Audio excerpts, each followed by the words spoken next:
বর্তমান প্রেক্ষাপট এতই খারাপ, কিয়ামতের আলামতগুলো এমনভাবে প্রকাশ হয়েছে এখন যে একজন ইমানদার মুসলিমের পক্ষে নিশ্চিন্তে থাকা আর ভালো থাকাটা খুব কষ্টকর।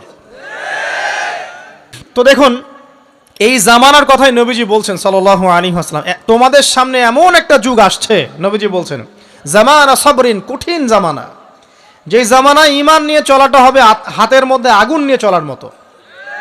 আমার অবজারভেশন 2026-27 পর্যন্ত একটা অর্থনৈতিক মন্দা চলতে পারে।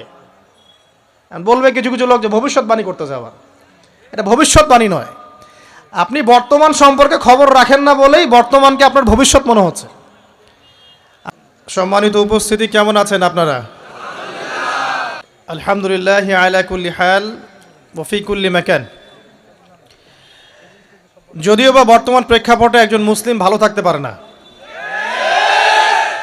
বর্তমান প্রেক্ষাপট এতই খারাপ, কিয়ামতের আলামতগুলো এমনভাবে প্রকাশ হয়েছে এখন যে একজন ইমানদার মুসলিমের পক্ষে নিশ্চিন্তে থাকা আর ভালো থাকাটা খুব কষ্টকর। তারপরেও নবী সাল্লাল্লাহু আলাইহি ওয়াসাল্লাম আমাদেরকে দিক নির্দেশনা দিয়েছেন যে যখন ফিতনার যুগ আসবে, ফিতনার যুগ বলতে চতুর্দিক থেকে ফিতনার ফাসাদ। ফিতনা ফাসাদ কেমন? মানে আল্লাহ রাব্বুল আলামিন কোরআনে একটা বিষয় বলছেন, সমাজ তার উল্টা চলছে, এগুলো ফিতনা। নবী সাল্লাল্লাহু আলাইহি ওয়াসাল্লাম হাদিসে একটা বিষয় বলেছেন, সমাজ তার উল্টা চলছে, এর নাম ফিতনা। পরিবারে ফিতনা, ধর্মের মধ্যে ফিতনা, সমাজে ফিতনা, অর্থনীতিতে ফিতনা, এখন সংস্কৃতির মধ্যেও ফিতনা। তো এই ফিতনাময় পরিবেশে নবী সাল্লাল্লাহু আলাইহি ওয়াসাল্লাম বলেছেন যে কেউ যদি ঈমান এবং আমলের উপরে, মানে নবী সাল্লাল্লাহু আলাইহি ওয়াসাল্লামের আদর্শের উপরে সবর করতে পারে, টিকে থাকতে পারে, তার জন্য 50 জন শহীদ সাহাবীর নেকি হবে ইনশাআল্লাহ। তো ফিতনাময় পরিবেশে যদি সবর করা যায়, হকের উপর অটল থাকার চেষ্টা করা যায়, ইনশাআল্লাহ আপনি 50 জন শহীদ সাহাবীর নেকি পাবেন ইনশাআল্লাহ।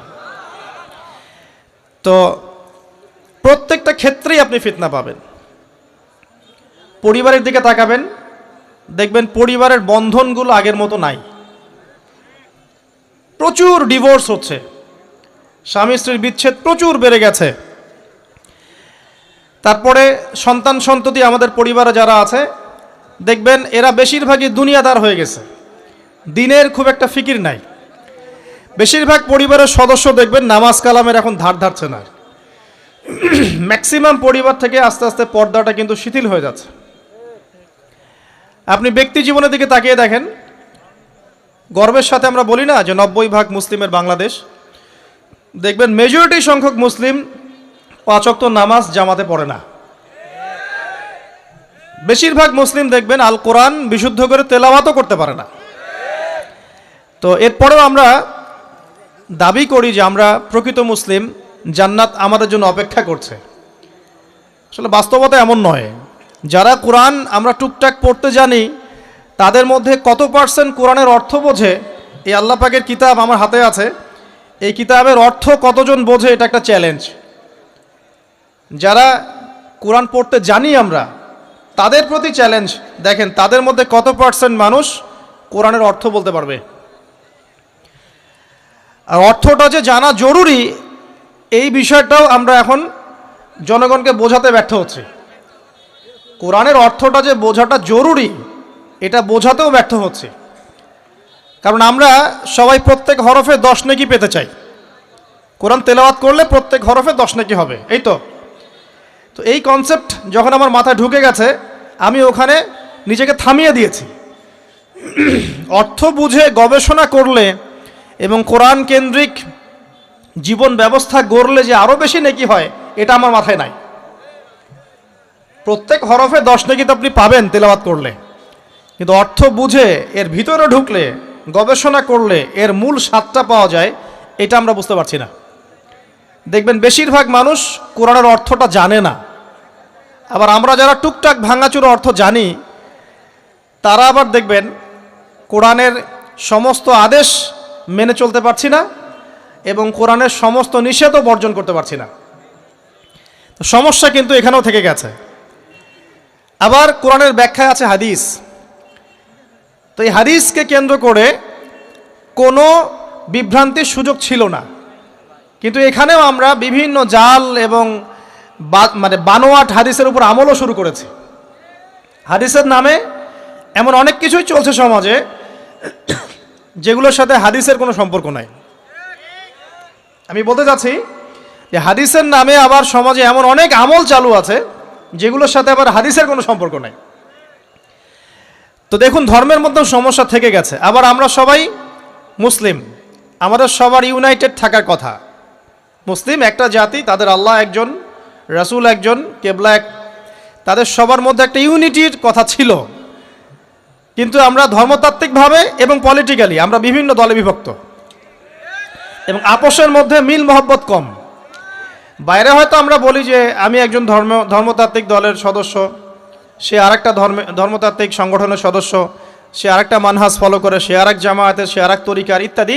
আমরা সবাই এক, যদি আমরা বাইরেই কথাটা বলি, কিন্তু অন্তর থেকে কিন্তু আমাদের এই বিষয়টা আসছে না। যদি আসতো, যদি আমরা ভিতর থেকেই ঐক্যবদ্ধ হতে পারতাম, তাহলে উম্মার আজকে এই অবস্থা হতো না। তো দেখুন, ধর্মকেন্দ্রিক অনেক প্রবলেম থেকে গেছে এখনো। আবার আল্লাহ রাসূল সাল্লাল্লাহু আলাইহি ওয়াসাল্লাম হাদিসের মধ্যে এবং আল্লাহ পাক কোরআনের মধ্যে ধর্ম নিয়ে বাড়াবাড়ি করতে নিষেধ করেছেন। ধর্ম নিয়ে বাড়াবাড়ি করো না, তোমরা নিজেদের ধর্ম পালন করো। তা আমরা নিজের ধর্ম যতটা না পালন করি, অন্যের ধর্মের দিকে আঙ্গুলটা তার চেয়ে বেশি তুলি। আমরা আগে নিজের রিলিজিয়নটাকে ঠিকমতো পালন করি, দেখবেন সমাজ ঠিকই পরিবর্তন হয়ে গেছে ইনশাআল্লাহ। তো আমি একটা ধর্ম পালন করি বলে অন্য ধর্মের মানুষের প্রতি বিদ্বেষ পোষণ করতে হবে বা তাদের উপর ঘৃণার মনোভাব প্রকাশ করতে হবে, এটা আল্লাহ পাক শেখান নাই, তার রাসূল শেখান নাই। আল্লাহ এবং তার রাসূল কি শিখিয়েছেন? ইসলামের সত্য বিষয়টাকে আপনি সবার সামনে উপস্থাপন করবেন। যার ইচ্ছা হবে সে কবুল করবে, যার ইচ্ছা হবে সে অস্বীকার করবে। যার যার কবরে শেষে যাবে, যার যার হিসেব শেষে দিবে। চাপিয়ে দেওয়ার সিস্টেমটা ইসলামের মধ্যে নাই। এখন আসেন, পরিবারের আপনাকে ফিতনা কিছু বললাম। অর্থনীতির জীবনে যাবেন, ব্যবসা বাণিজ্যের মধ্যে যান, দেখেন বেশিরভাগ কালোবাজারি করছে, সিন্ডিকেট করছে, মজুদদার মাপে কম দিচ্ছে, জনগণকে ঠকাচ্ছে, করছে না? ইকোনমিক্যাল ফিতনা। তারপরে আপনি আরও দেখবেন ইকোনমিক সেক্টরে রিবা ভর্তি, সুদ। রিবা মানে কি? সুদ, রিবা দিয়ে ভর্তি। ঘুষ ছাড়া কাজ হচ্ছে না, ঠিক আছে? অন্যের সম্পদ আত্মসাৎ না করলে আমাদের পেটের ভাত হজম হচ্ছে না। তো এই যে দুর্নীতি বলেন, ঘুষ বলেন, রিবা বা সুদ বলেন, হ্যাঁ, তারপরে কালো বাজারি বলেন, কালো টাকা সাদা করার টেন্ডেন্সি বলেন, পাচার বলেন, সবগুলো অর্থনৈতিক ফিতনা। এগুলো হচ্ছে কি? অর্থনৈতিক ফিতনা। আর বিশ্বের ফিতনা তো পরে, ওটা তো বলার অপেক্ষা রাখে না। মানে বিশ্বের সবচেয়ে বড় ফিতনা ছিল দ্বিতীয় বিশ্বযুদ্ধ। তার আগে একটা হয়েছে প্রথম বিশ্বযুদ্ধ, যেখানে প্রায় কয়েক কোটি মানুষ মারা গেছে, আর সেকেন্ড ওয়ার্ল্ড ওয়ারে আরও বেশি মানুষ মারা গেছে। তো এখন বিশ্বকে ঠেলে দেওয়া হচ্ছে একটা থার্ড ওয়ার্ল্ড ওয়ারের দিকে। মানে যে কোনো সময় একটা তৃতীয় বিশ্বযুদ্ধের আশঙ্কা করছেন এখনকার যারা মিলিটারি অ্যাফেয়ার্স নিয়ে পড়াশোনা করেন, ওয়ার্ল্ড অ্যাফেয়ার্স নিয়ে পড়াশোনা করেন, তারা এগুলো বলতে পারবেন ভালো। তো বিশ্বকে একটা খাদ্য মন্দার দিকে ঠেলে দেওয়া হচ্ছে, বিশ্বকে একটা দুর্ভিক্ষের দিকে ঠেলে দেওয়া হচ্ছে। এবং মহামারীর মধ্য দিয়ে অলরেডি কিন্তু আমাদের বিভিন্ন দেশের ইকোনমিক অবস্থা ভালো না, তার উপরে খাদ্য সংকট, তার উপরে যে বৈশ্বিক যুদ্ধগুলো, আমদানি রপ্তানি বন্ধ হয়ে যাচ্ছে, তেল গ্যাসের দাম বেড়ে যাচ্ছে, জনগণ হাহাকার করছে। এই পলিটিক্যাল গ্লোবাল অ্যাফেয়ার্সের ফিতনা এগুলা। তা আপনাকে এই জন্যই প্রথমে আমি একটা কথা বললাম যে ফিতনাময় একটা পরিবেশে একজন মুমিন যার অন্তর্দৃষ্টি আছে, যে কোরআন এবং সুন্নাহ দিয়ে এই বিশ্বের এই রহস্যগুলো উদ্ঘাটন করতে পারে, সে ভালো থাকতে পারে না।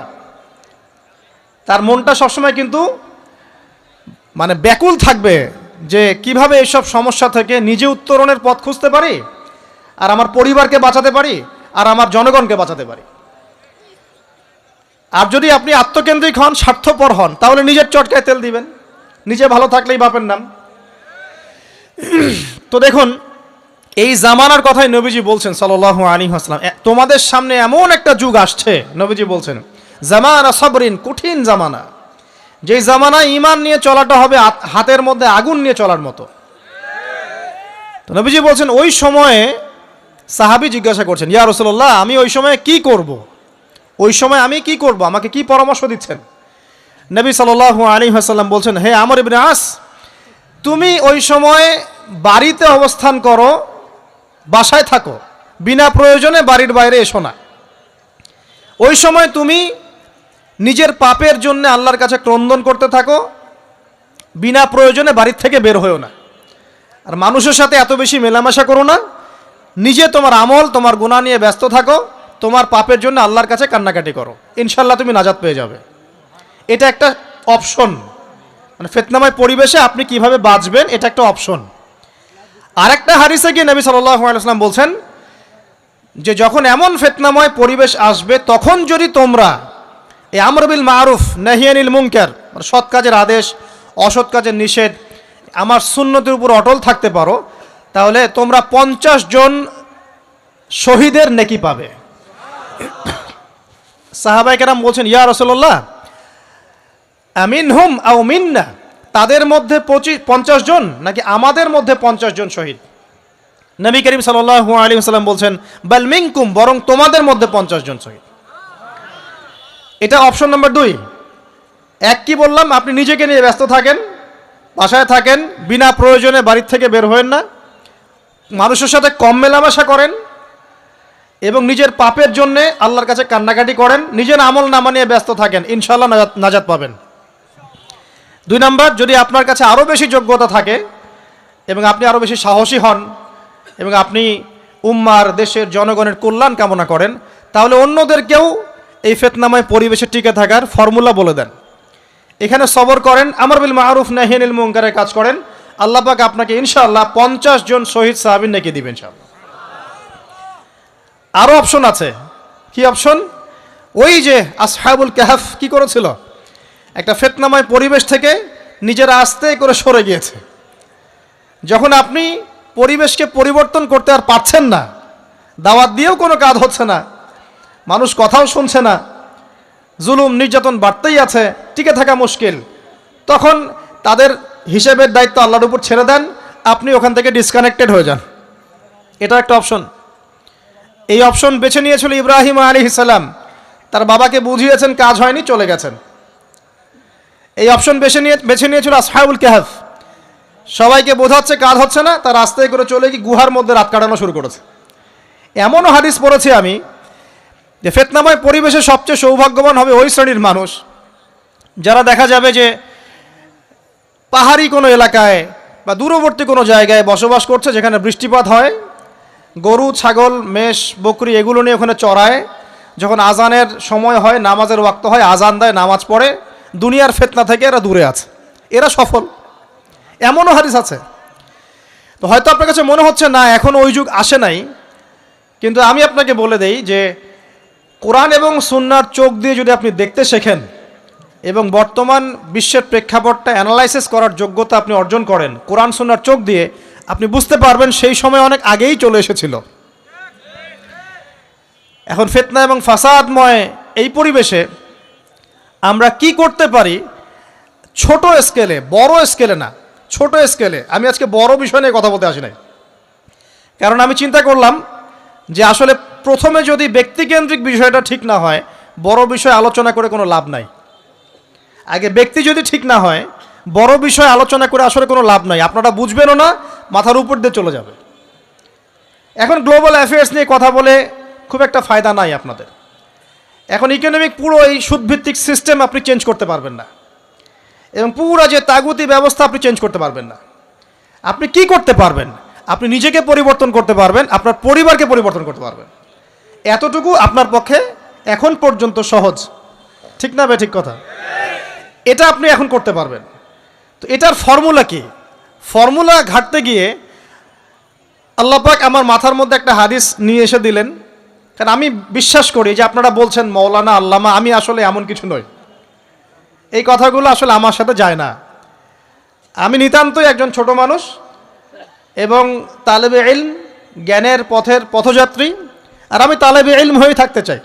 আমি মুফতি নই, আমি মুহাদ্দিস মুফাসসির বা এই যে শব্দগুলো আপনারা বলছেন এমন কিছুই নয়। আসলে কিয়ামতের মাঠে আমি জান্নাতে যেতে পারবো কিনা আমি নিজেই জানি না। যখন কোনো মানুষ নিজেকে অনেক বড় মনে করা শুরু করবে, বুঝে নেবেন সেই ইবলিসের আনুগত্য করা শুরু করেছে আর কি। কারণ ইবলিস বলেছিল আবা ওয়াস্তাকবারা, আমি খলাকতানি মিন নার ওয়া খলাকতাহু মিন তিন, আমাকে সৃষ্টি করেছেন আগুন দিয়ে, আদমকে সৃষ্টি করেছেন মাটি দিয়ে, আমি কেন আদমকে সিজদা করতে যাব?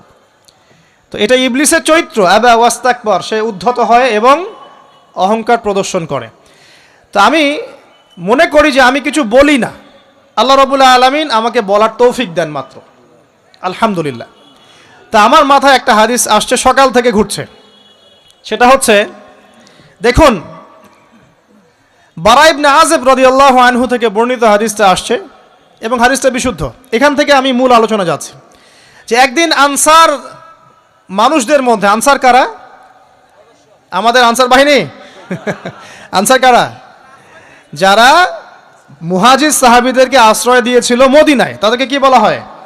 আনসার। তাহলে শব্দটা সুন্দর না? তাহলে আমাদের বাহিনীর নামটাও সুন্দর, মাশাআল্লাহ।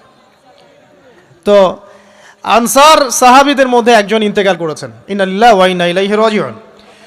এখন তাকে দাফন করা হচ্ছে, আর নবী সাল্লাল্লাহু আলাইহি ওয়াসাল্লাম কবরের পাশে চুপ করে বসে পড়লেন। তার বসা দেখা দেখি বাকি সাহাবীরাও তাকে ঘিরে গোল করে বসে পড়লেন। তারা বলছেন, আমরা এমনভাবে এখানে বসেছিলাম যেন আমাদের মাথার উপরে পাখি এসে বসতে পারে, চুপচাপ, কোনো নড়াচড়া নাই।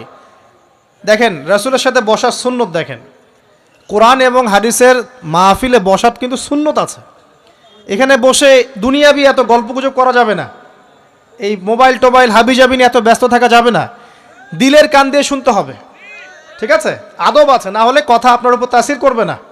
তারা এমনভাবে বসেছিলেন যেন মাথার উপরে পাখি বসতে পারে, সুবহানাল্লাহ।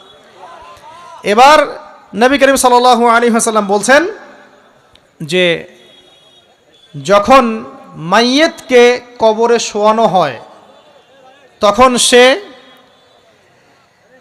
তাকে দাফন করে যাওয়া ব্যক্তিদের হাঁটার খসখস আওয়াজ শুনতে পায়। এরপরে তাকে যখন শুইয়ে দেওয়া হয়, সে যদি মুমিন ব্যক্তি হয় তাহলে তার মাথার দিকে তার সলাত এসে দাঁড়িয়ে যায়। দুনিয়াতে আপনি যে নামাজগুলো পড়েছেন, আমি যে নামাজগুলো পড়ছি, এগুলো মাথার দিকে দাঁড়িয়ে যায়। ডান দিকে চলে আসে তার সওম, সওম মানে কি? রোজা। বাম দিকে চলে আসে যাকাত, যাকাত মানে কি? যাকাতের সাথে তো আমরা পরিচিত নই। আমরা ওই যে রাস্তাঘাটে যে দান খয়রাতগুলো উঠানো হয় এগুলোর সাথে খুব পরিচিত, তাই না? কত টাকা কত পয়সা, কি কি গান করে আর টাকা কালেকশন করে না?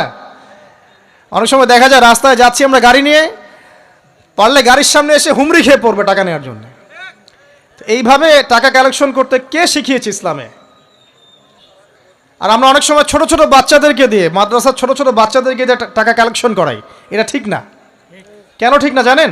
ছোটবেলা থেকেই ওর ব্যক্তিত্ব নষ্ট হচ্ছে। এই হাতটা উত্তম না এই হাতটা উত্তম? উপরের হাত উত্তম, নিচের হাত উত্তম? তো ছোটবেলা থেকে সে নিচের হাতে অভ্যস্ত হচ্ছে। দেখেন, এত টাকা পয়সা কালেকশন করে আমাকে আরেকটা স্বতন্ত্র মসজিদ করতেই হবে জরুরি? খুবই জরুরি ছিল। মানুষের কাছে হাত চেয়ে, হাত পেতে রাস্তাঘাটে এরকম করে গাড়ি থামিয়ে, তারপরে কি বলবো, সুর করে গান গেয়ে এত টাকা পয়সা কালেকশন করতেই হবে? মসজিদটা আমাকে টাইলস ফিটিং করতেই হবে? এসি মসজিদ করতেই হবে? আমরা এমনও মসজিদ রংপুরে দেখেছি 10 বছরেও টাকা কালেকশন শেষ হয় নাই। 10 বছর ধরে কালেকশন হচ্ছে। আমি ছোটবেলা থেকে দেখছি কালেকশন হচ্ছে। কি বুঝলেন? তো এগুলো আমাদের ব্যক্তিত্ব নষ্ট করে। মুসলিমরা উপরের হাতের মালিক। সারা বিশ্ব আমরা একসময় চালিয়েছি। এই পশ্চিমা সভ্যতা আমাদেরকে কি শিখায়? সারা বিশ্ব আমরা চালিয়েছি। এই আপনার উমাইয়া খেলাফতের সময়ও কর্ডোভায় আব্দুর রহমানের যে শাসন ছিল, কর্ডোভা, স্পেন, পর্তুগাল, এই পুরো জায়গাগুলো পশ্চিমা বিশ্বের, এগুলো মুসলিমরা শাসন করেছে প্রায় 500-600 বছর। ইতিহাস তো আমরা জানিও না, পড়িও না, ভুলে গেছে। ইতিহাস পড়তে হয়। হিস্ট্রি ঘাটলে দেখবেন রাসূল সাল্লাল্লাহু আলাইহি ওয়াসাল্লামের 23 বছরের নববী যুগ, স্বর্ণযুগ, তারপর আবু বকর সিদ্দিকের খেলাফত, তারপর উমর ইবনুল খাত্তাবের খেলাফত।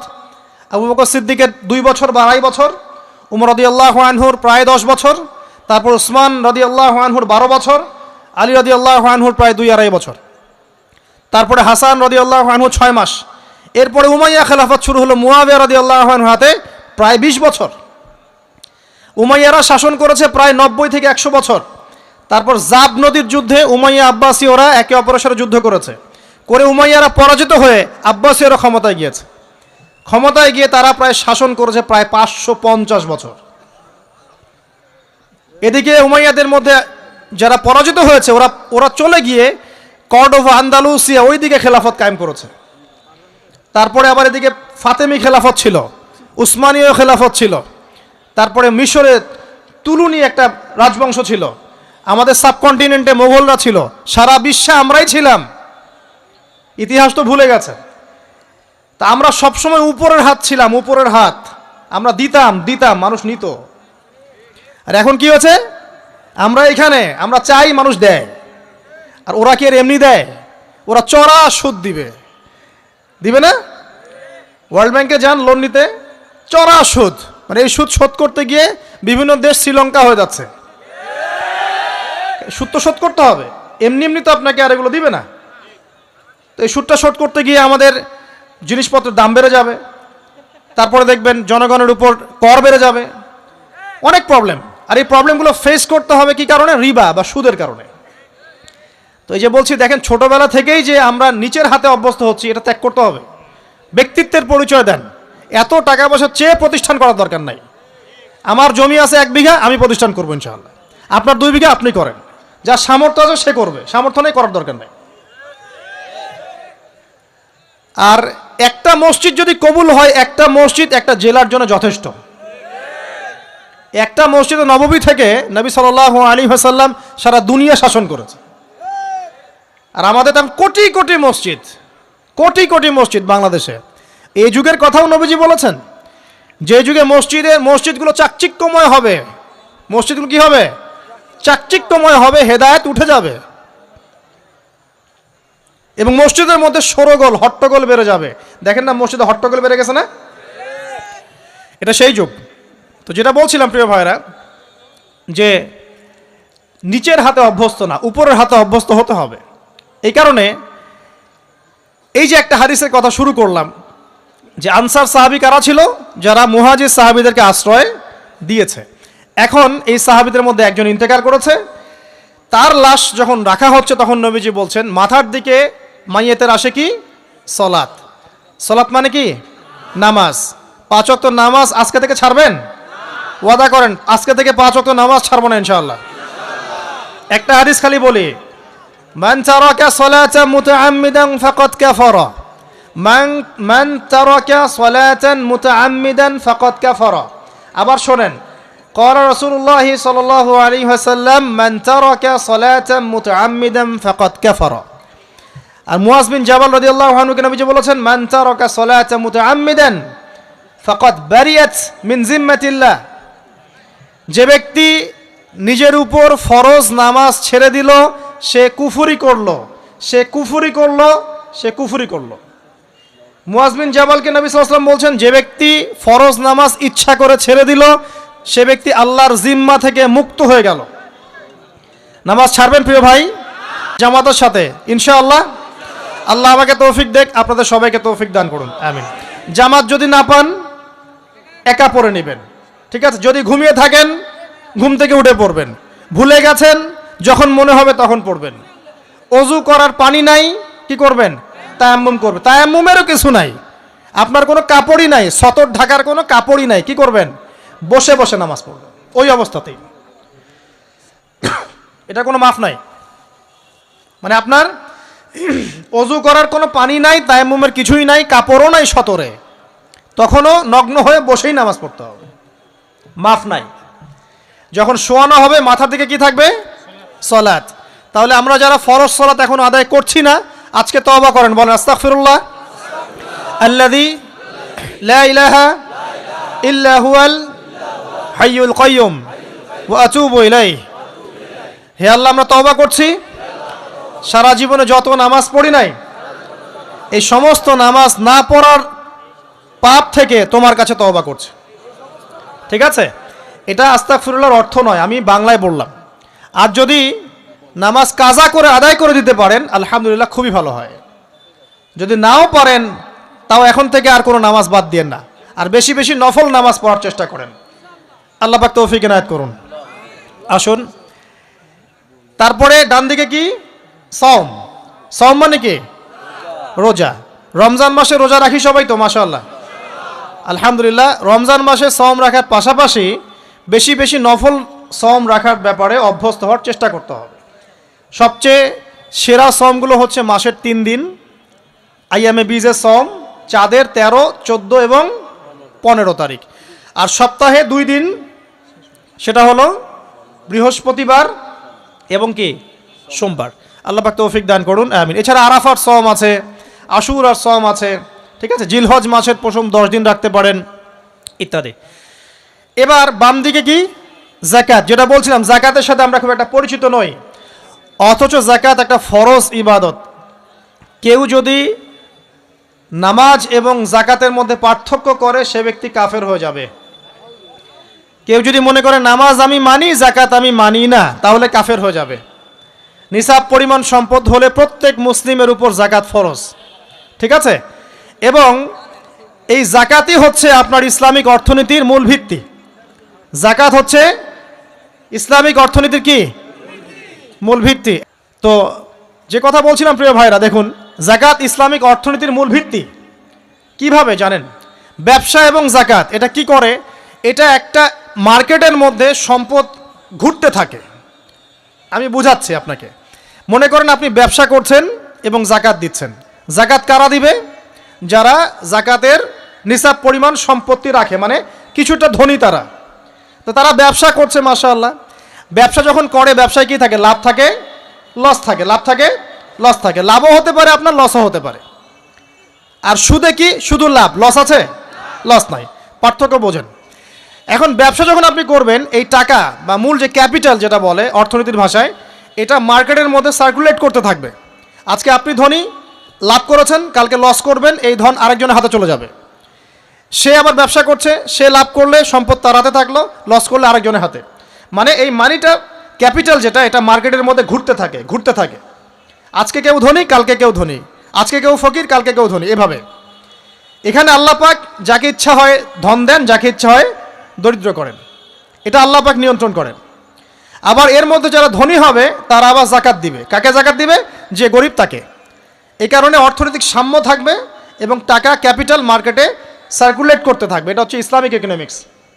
বোঝাতে পারছি না মনে হয়। আর রিবায় কি হবে? রিবায় কোনো লসের চান্স নাই। মানে এখানে ধনী আরও ধনী হতে থাকবে, গরিব আরও গরিব হতে থাকবে, প্লাস যাকাতও দিবে না। তখন সমাজের একটা অংশ অনেক ধনী হবে, আর একটা অংশ একদম মাটিতে পড়ে যাবে, কোনো ব্যালেন্স হবে না। এই কারণে বিশ্বের একটা অংশ, ওই বিশ্বের একটা বড় অংশ যারা সুদখোর, যেখান থেকে সুদ এসেছে, ওইটা আস্তে আস্তে ধনী হয়ে গেছে এবং বিশ্বের বহু কান্ট্রি আস্তে আস্তে দারিদ্র সীমার নিচে চলে আসছে। এটা শুধু ব্যক্তির ক্ষেত্রেই নয়, এটা সমাজের ক্ষেত্রেই নয়, পুরো বিশ্বটা হচ্ছে। তো এই হলো রিবা এবং ব্যবসা ভিত্তিক, যাকাত ভিত্তিক ইকোনমিক সিস্টেমের পার্থক্য, বেসিক ডিফারেন্স। রিবার মধ্যে আল্লাহ পাক তার হাত উঠিয়ে নেন, আল্লাহ পাক সেখানে আর ইন্টারফেয়ার করেন না। ঠিক আছে, সুদ খাচ্ছ, তুমি তোমার মতো চলো এখন। আর ব্যবসা ভিত্তিক ইকোনমিক্স চললে আল্লাহ পাক সেখানে কাউকে ধন দিবেন, কারো কাছ থেকে নেবেন। আপনার ধন নিয়ে আমাকে দিবেন, আমার ধন নিয়ে আপনাকে দিবেন। আর আমি যদি ধনী হই, আমি আবার যাকাত দিব, সেই যাকাতের টাকা আবার আপনার হাতে যাবে, কেউ না খেয়ে মরবে না।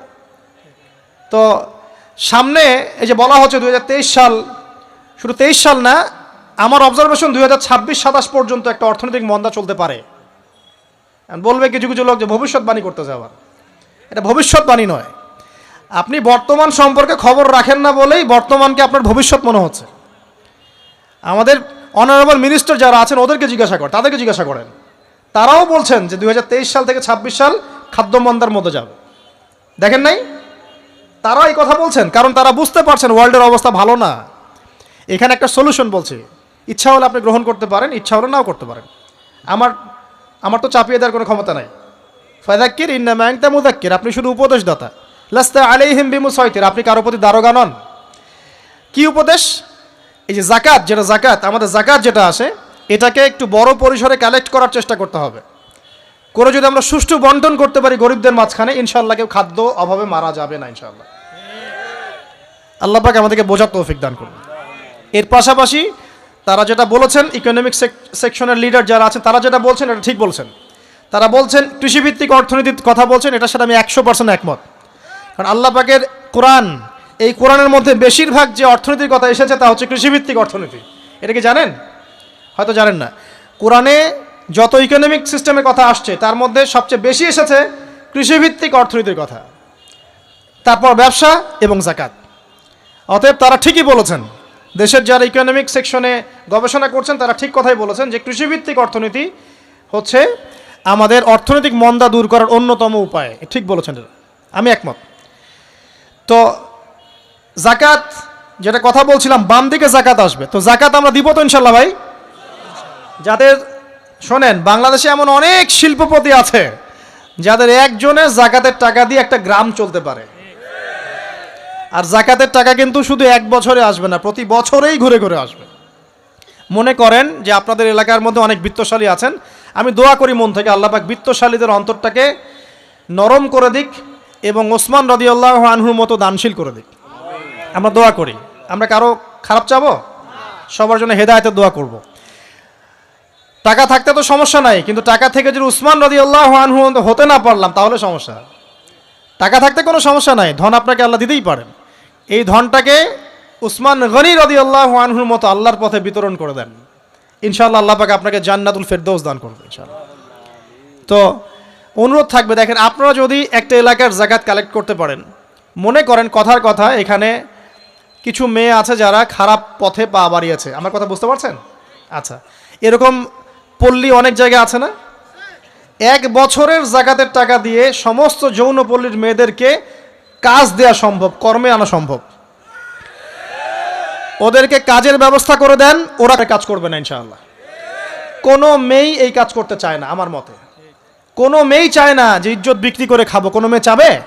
কখনো চাবে না। ওকে আপনি ভালো কাজের ব্যবস্থা করে দেন এই যাকাতের টাকা দিয়ে, দেখবেন ইনশাআল্লাহ সে ওই খারাপ পথ ছেড়ে দিয়েছে। অনেক দেখবেন দরিদ্র মানুষ আছে যে পড়াশোনা করার কোনো সুযোগ নাই, টাকা পয়সা নাই, পড়াশোনা করতে চায় কিন্তু টাকা পয়সা নাই, দিনের জ্ঞান অর্জন করতে চায়, দেশকে কিছু দিতে চায়, টাকা নাই। তাকে আমরা হেল্প করতে পারি না? পারি। অনেক মানুষ আছে মাদক দ্রব্য বিক্রি করছে, তাকে বুঝান, দিনের হেদায়েত দেন যে ভাই আমি তোমাকে আরও ভালো চাকরি দিব, ভালো ব্যবসা দিব, তুমি ছাড়বা কি না? বলবো আমি ছেড়ে দেবো ইনশাআল্লাহ। বুঝালে ছেড়ে দেবে ইনশাআল্লাহ। এই যে মেগা প্রজেক্ট যেটা কথা বলি আমরা, আত্ম উন্নয়নমূলক বলেন, যুব উন্নয়নমূলক বলেন বা কান্ট্রি ডেভেলপমেন্টের কথা বলেন, এখানে যাকাত একটা বড় শক্তি হতে পারে।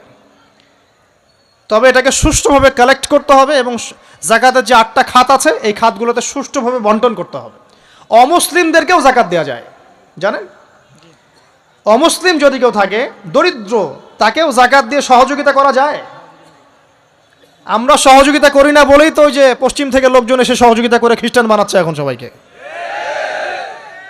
আরও বাড়বে দিন দিন, দেখেন। কারণ আমরা তো সহযোগিতা করছি না। আপনার পাশে আপনার প্রতিবেশী না খেয়ে মারা যাচ্ছে, আপনি যাচ্ছেন না। এখন তো অন্য কেউ এসে যদি সাপোর্ট করে, ও তো তার দলেই ভিড়বে তখন, স্বাভাবিক। এটাই হচ্ছে এখন। আল্লাহ বোঝার তৌফিক দান করুক আমাদেরকে। বাম দিকে মাইয়াতের থাকবে কি ভাই? যাকাত। তারপরে পায়ের দিকে চলে আসবে তার আত্মীয়তার সম্পর্ক রক্ষার ইবাদত, তার এই যে অন্যান্য দান সদকা, তার নফল আমল, তার তাসবিহ তাহলিল, তার কোরআন তেলাওয়াত ইত্যাদি পায়ের দিকে চলে আসবে।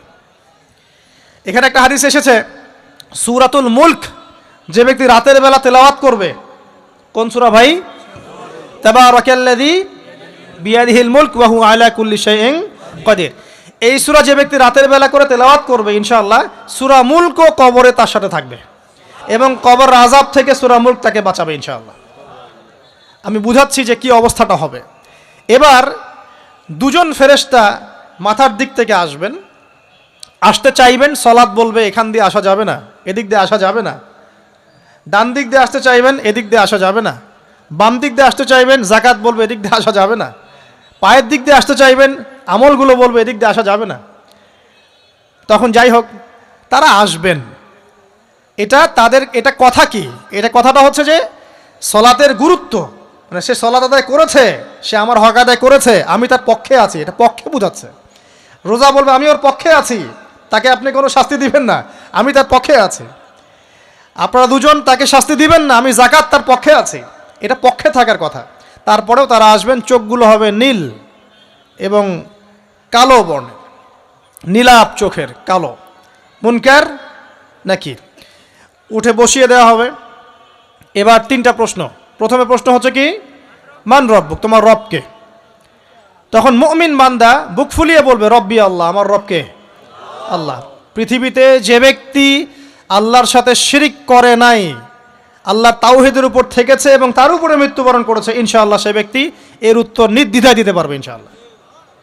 আর দুনিয়াতে যে বা যারাই আল্লাহর সাথে শিরিক করবে, আল্লাহর সাথে শিরকের পাপে লিপ্ত হবে, ওই অবস্থায় মারা যাবে, তাওহীদের উপর থাকবে না, কোশ্চিন কালেও মান রব্বুক উত্তর দিতে পারবে না।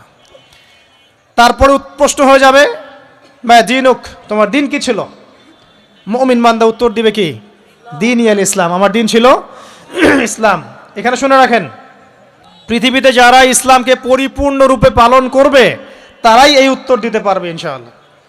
যারা ইসলামকে ঠাট্টা বিদ্রুপের হাসি তামাশার পাত্র বানিয়েছে, মন চাইলে কিছু করি, মন চাইলে কিছু করি না, সহজগুলো একটু আমল করি, বাকি কিছুর আমল ধারি না, হ্যাঁ, নামাজ পড়ি, সুদ ছাড়তে পারি না, ঠিক আছে, বছর বছর ওমরা করি, এদিকে ঘুষ দুর্নীতি ছাড়তে পারি না, ইসলামকে ঠাট্টা তামাশার পাত্র বানিয়েছে, এরা কোশ্চিন কালে উত্তর দিতে পারবে না মা দিনুক, দিনে উদখুলু ফিস সিলমি কাফা, পরিপূর্ণরূপে ইসলামে প্রবেশ করতে বলেছেন আল্লাহ রাব্বুল আলামিন। যারা পরিপূর্ণরূপে ইসলামে প্রবেশ করবে এবং ইসলামের প্রতিটা মৌলিক বিধান মেনে চলবে, ইনশাআল্লাহ তারা এর উত্তর দিতে পারবে। এরপরে আসবে তৃতীয় প্রশ্ন, নবী সাল্লাল্লাহু আলাইহি ওয়াসাল্লামকে দেখানো হবে। যখন দেখানো হবে তখন সূর্য যখন ডুবে যায়, যে দৃশ্যটা আমরা দেখতে পারি না, ওই দৃশ্যটা ভেসে উঠবে এবং মুমিন বান্দা অস্থির হয়ে যাবে, বলবে আমাকে ছেড়ে দাও, আমি নামাজ পড়বো। সুবহানাল্লাহ। কারণ তার কাছে মনে হবে যে আসরের ওয়াক্ত হয়ে গেছে, আসরের ওয়াক্ত হয়ে গেছে, আসরের ওয়াক্ত চলে যাচ্ছে, আমাকে নামাজ পড়তে হবে। চিন্তা করেছেন? ওই যে একটা হাদিস আছে না, যে 7 শ্রেণীর মানুষকে আল্লাহ রাব্বুল আলামিন আরশের ছায়া দিবেন, তার মধ্যে এক শ্রেণীর মানুষকে যার অন্তর মসজিদের সাথে ঝুলে থাকে, তার মন মসজিদের সাথে ঝুলেছিল, এই সূর্য ডুবে গেল বলে আমাকে ছেড়ে দাও, আমি নামাজ পড়তে যাব। তখন ফেরেশতারা বলবেন তোমাকে নামাজ পড়তে দেয়া হবে, তবে তার আগে তুমি এর উত্তর দাও। কি উত্তর? এই ব্যক্তির দিকে তাকাও। তখন নবী সাল্লাল্লাহু আলাইহি ওয়াসাল্লামকে দেখানো হবে, সাল্লাল্লাহু আলাইহি ওয়াসাল্লাম দরুদ পড়বেন, বলা হবে যে এই ব্যক্তির সম্পর্কে তোমার কি ধারণা? মান হাযা রাজুলু বুইসা ফীকুম, এই ব্যক্তি কে, যাকে তোমাদের কাছে পাঠানো হয়েছিল? মুমিন ব্যক্তি নির্দ্বিধায় বলে দিবে যে তিনি হচ্ছেন আমার নবী মুহাম্মদুর রাসূলুল্লাহ সাল্লাল্লাহু আলাইহি ওয়াসাল্লাম। দেখুন, পৃথিবীতে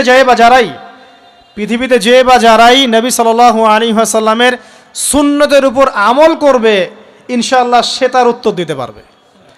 দুনিয়াতে যারা নবীর সুন্নতের 5 পয়সা পরোয়া করছে না, তার আদর্শের 5 পয়সা দাম দিচ্ছে না, তারা কোশ্চিন কালে উত্তর দিতে পারবে না। নাম হতে পারে আব্দুর রহমান, আব্দুর রহিম, নবীর সুন্নতের ধার ধারে না, তারা উত্তর দিতে পারবে না। তো নবীর সুন্নতের গুরুত্ব কত গভীর, এটা আমাদেরকে এখান থেকে বুঝতে হবে। তাই প্রিয় যুবক ভাইরা, মুসলিম ভাইরা, আমাদের জীবনটাকে নবীর আদর্শ এবং সুন্নতে ঢেলে সাজাতে হবে। সকাল থেকে সন্ধ্যা পর্যন্ত প্রতিটা কাজ করব কার তরিকায়? রাসূলের তরিকায়। নামাজ পড়বো তার তরিকায়, রোজা, সিয়াম, হজ, জাকাত, আমল, মুআমালাত, আখলাক সব কার তরিকায়? নবী সাল্লাল্লাহু আলাইহি ওয়াসাল্লামের তরিকা অনুযায়ী ইনশাআল্লাহ। আল্লাহ পাক তৌফিক এনায়েত করুন, আমিন। এবার ফেরেশতা দুজন জিজ্ঞাসা করবেন অবাক হয়ে যে তুমি কিভাবে এটা জানলে, তুমি কিভাবে এই 3টা প্রশ্নের উত্তর দিতে পারলে?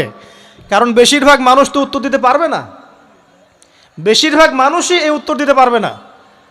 কারণ কিয়ামতের মাঠে 1999 জন মানুষ জাহান্নামে যাবে, নাউজুবিল্লাহ। তো এটা কঠিন পরীক্ষা। আল্লাহ রাসূল সাল্লাল্লাহু আলাইহি ওয়াসাল্লাম বলেছেন যে নিশ্চয়ই তোমাদেরকে এখানে পরীক্ষায় ফেলা হবে, আর তোমরা যদি এই পরীক্ষা জেনে তোমাদের মৃতদেরকে দাফন করা থেকে বিরত না থাকতে, তাহলে আমি তোমাদেরকে শুনিয়ে দিতাম কবরে কেমন পরীক্ষা হয়। মানে যদি আমরা শুনতে পারতাম যে কবরে কেমন পরীক্ষা হয়, আমরা ভয়ে আমাদের মৃতদেরকে দাফন পর্যন্ত করতাম না। এটা নবীজি বলছেন সাল্লাল্লাহু আলাইহি ওয়াসাল্লাম। তো তাকে জিজ্ঞাসা করা হবে যে তুমি কিভাবে জানলে এটা? বেশিরভাগ মানুষ তো পারে না উত্তর দিতে। তখন সেই ব্যক্তি বলে বসবে, সেই ব্যক্তি বলবে যে করাতু কিতাব আল্লাহ, আমি আল্লাহর কিতাব এই কোরআন পড়েছি। মুমিন বলবে আমি আল্লাহর কোরআন পড়েছি, ফাআমানতু বিহি, আমি এর উপর ঈমান এনেছিলাম, ওয়া সাদ্দাকতু, এবং সত্যায়ন করেছিলাম। সুবহানাল্লাহ। অতএব দুনিয়াতে যারা দিনের জ্ঞান অর্জন করছে না, কোরআন পড়ছে না, হাদিস পড়ছে না, পড়াশোনার চেষ্টা করছে না, জানার চেষ্টা করছে না, কবরে পাওয়া ডিফিকাল্ট আছে। এটা একটা অন্যতম প্রশ্ন। আমরা কিন্তু মনে করি 3টা প্রশ্ন হচ্ছে, আসলে প্রশ্ন হচ্ছে কয়টা? 4টা। 3টার পরে আরও একটা এক্সট্রা। কিভাবে জানলে? তখন উত্তর দিচ্ছে আমি আল্লাহর কিতাব পড়েছি, ঈমান এনেছি, সত্যায়ন করেছি। সুবহানাল্লাহ। নবী সাল্লাল্লাহু আলাইহি ওয়াসাল্লাম হাদিসের পরের অংশে বলছেন যে যখন কাফের বান্দাকে উঠানো হবে, তখন ডানেও কিছু নাই, বামেও কিছু নাই, সামনে পিছনে কিচ্ছু নাই। মাথার দিক থেকে ফেরেশতারা চলে আসবেন, উঠিয়ে বসানো হবে, প্রশ্ন করা হবে কে তোমার রব? একটাই উত্তর, লা আদরি, আমি জানি না। নাউজুবিল্লাহ। কি তোমার দিন? লা আদরি, আমি জানি না। এই যে আল্লাহর তো খবর নাই, আল্লাহ পাকের বিধান মেনে চলার কোনো খবরই নাই, পরোয়াই নাই। সে জানবে কিভাবে ইসলাম কি জিনিস? সে জানবে কিভাবে আল্লাহ কি জিনিস? ও তো আল্লাহকে চিনেই না। দিব্যি বলে বেড়াচ্ছে মহাবিশ্ব সৃষ্টি হয়েছে বিগ ব্যাং থেকে, আল্লাহ বলে কেউ নাই। মানুষ সৃষ্টি হয়েছে বান্দর থেকে, নাউজুবিল্লাহ। ওই যে ডারউইনের মতবাদ, কি দ্য থিওরি অফ এভলিউশন নাকি? হ্যাঁ, তাই তো মনে হয়। অনেকদিন আগে পড়ছি ভাই, ভুলে গেছি এগুলো। তো যাই হোক, মানুষ তো আল্লাহকে চিনছে না। এখনও মানুষ মনে করছে যে আল্লাহ বলতে কেউ নাই। এবং এই মুক্ত চিন্তার নামে, বাক স্বাধীনতার নামে নাস্তিকতার যে চর্চাটা বেড়েছে বাংলায়, এটা আশঙ্কাজনক। বড় বড় বিশ্ববিদ্যালয় থেকে পড়ে আসছে, অনেক সময় দেখলাম বড় বিশ্ববিদ্যালয়ের প্রফেসর, সে বলছে যে মহাবিশ্ব বিগ ব্যাং দিয়ে সৃষ্টি হয়েছে, সৃষ্টিকর্তা নাই এখানে কোনো। তো মুসলিম বিজ্ঞানীর একটা কথা বলতেন যে মানুষ বিজ্ঞান সম্পর্কে অল্প জানলে নাস্তিক হয়ে যায়, আর অনেক গভীর জ্ঞান অর্জন করলে আল্লাহর কাছে আত্মসমর্পণ করে। খেয়াল করে দেখবেন, ডক্টর, ইঞ্জিনিয়ার যারা বড় বড় লেভেলে চলে গেছেন, অনেক সিনিয়র, তারা কিন্তু বেশিরভাগ নামাজি দেখবেন, নামাজ পড়ে, দান সৎকা করে, সমাজ কল্যাণমূলক কাজ করে। তারা কিন্তু রোগীর সেবা করতে গেলেও বলে যে নামাজ পড়িয়েন, রোজা রাখিয়েন, তারা কিন্তু বলে। অনেক ডক্টর আমি দেখেছি এমন, যারা যত বেশি গবেষণা করে তারা তত বেশি আস্তিক হয়ে যায়। আর টুটাফাটা গবেষণা করলে নাস্তিক হয়ে যাবেন। কত প্রশ্ন, ইসলামের এটা কেন, ওইটা কেন, ইসলামে বহুবিবাহ কেন, হ্যাঁ, ইসলামে কি পর্দার বিধান কেন, তারপর ইসলামে এত রেস্ট্রিকশনস, এত বাইন্ডিংস কেন, হ্যাঁ, স্বাধীনতা নাই কেন, কত প্রশ্ন। ইসলামের এগেনস্টে কত তীর এখন ছোড়া হচ্ছে। তো এই ব্যক্তি কেমন করে উত্তর দিবে যে মাহাদিনুক, তোমার দিন কি? আল্লাহর দিকে কত প্রশ্ন ছোড়া হচ্ছে, কত শিরকের পাপ আমরা করছি, অনেক সময় মুসলিম হয়েও শিরকের পাপ করছি। কিভাবে উত্তর দিবে মান রব্বক?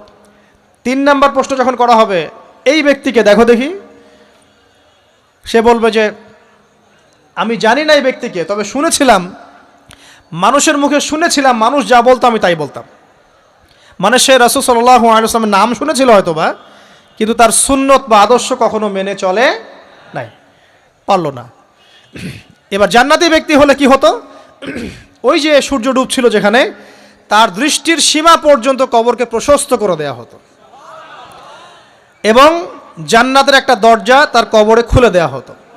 এটা কিভাবে করা হবে সেটা আল্লাহ পাক জানেন, এটার ব্যাখ্যা করার জ্ঞান আল্লাহ আমাদেরকে দেন নাই। যেই মানুষের ক্ষুদ্র জ্ঞানে মানুষ ব্যাকটেরিয়া, ভাইরাস নিয়ে গবেষণা করতে হিমশিম খেয়ে যায়, সে মহাবিশ্বের স্রষ্টা নিয়ে কিভাবে গবেষণা করবে? আল্লাহ পাকের অসীম জ্ঞানের সামনে আমার জ্ঞান কি? খুবই ক্ষুদ্র। এটা হাদিসে এসেছে বুখারী শরীফের মধ্যে, যে একটা মহাসমুদ্রের মধ্যে যদি একটা পাখি 1 ফোঁটা পানি উঠিয়ে নিয়ে যায়, ওই 1 ফোঁটা পানি হচ্ছে মহাবিশ্বের জ্ঞান, আর বাকি পুরো মহাসাগর হচ্ছে আল্লাহ পাকের জ্ঞান। তো আমরা এই ক্ষুদ্র জ্ঞানের মানুষ হয়ে আল্লাহর জ্ঞানকে কেমন করে পেনিট্রেট করতে পারি? তো আল্লাহ পাক জান্নাতের দরজাগুলো খুলে দিবেন, একটা দরজা খুলে দিবেন, সেখান থেকে বাতাস আসবে, সে জান্নাতের নাজ নেয়ামত উপভোগ করতে থাকবে, এবং তার রূহটাকে সবুজ রঙের পাখির আকৃতিতে জান্নাতে রেখে দেওয়া হবে। ইল্লিন মানে ওখানে জান্নাতের নিয়ামত সে পাবে। এটাকে বলা হয় দারুল বারজাখ বা বারজাখের জীবন। জীবন অনেকগুলো, একটা ছিল রুহের জগৎ, রুহের জগতে আমরা সবাই ছিলাম। শোনেন, রুহের জগতে যার সাথে যার বন্ধুত্ব ভালোবাসা গভীর ছিল, দুনিয়াতে তার সাথে তার ভালোবাসা বেশি। এটা হয়তো জানেন না, জানতেন হাদিসটা? রুহের জগতে যদি কখনো আপনার সাথে আমার দেখা হয়ে থাকে, দুনিয়াতে আপনার সাথে আমার দেখা হবে ইনশাআল্লাহ। রুহের জগতে যদি আপনার আমার মধ্যে ঘনিষ্ঠ ভালোবাসা থেকে থাকে, এখানেও ভালোবাসা হয়ে যাবে ইনশাআল্লাহ। এটা বলে আমি আবার তোমাদের বয়ফ্রেন্ড গার্লফ্রেন্ড ভালোবাসা বুঝাই নাই, ওই ভালোবাসার কথা বলি নাই। আবার রুহের জগতে বিদ্বেষ, এখানেও দেখবেন বিদ্বেষ। ওটা একটা জগৎ ছিল যেখানে আল্লাহ পাক সমস্ত আদম সন্তানকে সৃষ্টি করে তাদের রুহটাকে রেখেছিলেন এবং ওয়াদা নিয়েছেন। কি ওয়াদা? আল্লাহ পাক বলেছিলেন আলাস্তু বিরব্বিকুম, সূরা আরাফের 182 নম্বর আয়াত পড়ে দেখবেন, 182 নম্বর আয়াত। আল্লাহ পাক বলেছিলেন যে আমি ওয়াদা নিয়েছিলাম, আলাস্তু বিরব্বিকুম, আমি কি তোমাদের রব নই? আমরা সবাই বলেছিলাম বেলা ইয়া রব্বি, অবশ্যই আপনি আমাদের রব। দুনিয়াতে এসে আমরা ভুলে গেছি। এই ভুলে যাওয়াটা মনে করায় দেওয়ার জন্যই আল্লাহ পাক আসমানে কিতাব নাজিল করেন, নবী রাসূল পাঠান, আমাদের কান পর্যন্ত ইসলামের দাওয়াত পৌঁছে দেন, যাতে আমরা মনে করতে পারি। এবার আসেন রুহের জগতের পর আসলাম এই যে দুনিয়ার জগৎ, দারুদ দুনিয়া। দুনিয়ার মধ্যে আছি হয়তো 50, 60, 70, 100 বছর হাইয়েস্ট। এরপর যাবে দারুল বারজাখ, বারজাখের জগৎ। পাপী ব্যক্তি হলে জাহান্নামের দরজা খুলে দেওয়া হবে আর জাহান্নামের সে আযাব ভোগ করতে থাকবে, এবং পুণ্যবান ব্যক্তি হলে জান্নাতের দরজা খুলে দেওয়া হবে এবং এর নাজ নেয়ামত সে ভোগ করতে থাকবে। তখন তাকে বলা হবে এটা জান্নাতের সেই জায়গা যেখানে তুমি থাকবে। এটা দেখার সাথে সাথে, শোনার সাথে সাথে তার যে খুশি উৎফুল্লতা আরও অনেক বেড়ে যাবে। এবং সে কী করবে জানেন? সে পৃথিবীতে ফিরে আসতে চাইবে। সে বলবে আমাকে আমার পরিবারবর্গকে জানাতে দেন, আমাকে আমার পরিবারবর্গকে জানাতে দেন যে আমি ভালো আছি। তখন ফেরেশতারা তাকে বলবেন যে এটা সম্ভব না, তোমার এবং তাদের মাঝে দারুল বারজাখ আছে, তুমি এটা ভেদ করে যেতে পারবে না। তখন তার আত্মাটাকে ইল্লিনে দেওয়া হবে, একটা সবুজ পাখির আকৃতিতে জান্নাতে ঘুরে বেড়াবে ইনশাআল্লাহ। আর যদি জাহান্নামী হয় তাহলে যে বললাম দরজা খুলে যাবে, জাহান্নামের মর্মান্তিক আযাব তার দিকে আসতে থাকবে। কবর সংকুচিত হয়ে আসবে এমনভাবে যাতে তার বাম পাজর ডান পাজরের ভিতরে এইভাবে ঢুকে যাবে, নাউযুবিল্লাহ। এবং এই আযাব চলতে থাকবে ইলা ইয়াউমি ইউবআসুন, পুনরুত্থানের দিন পর্যন্ত। এখন এই যে হাদিসটা আপনারা শুনলেন, এই হাদিসটা ব্যক্তিকেন্দ্রিক নয় কি? এখানে তিনটা বিষয় আপনাকে ফোকাস করতে হবে আমাদেরকে। এক, তাওহীদ, আল্লাহ পাকের তাওহীদ। দুই, রিসালাত, রাসূলুল্লাহ সাল্লাল্লাহু আলাইহি ওয়াসাল্লামের রিসালাত। এবং আখিরাত, পরকাল।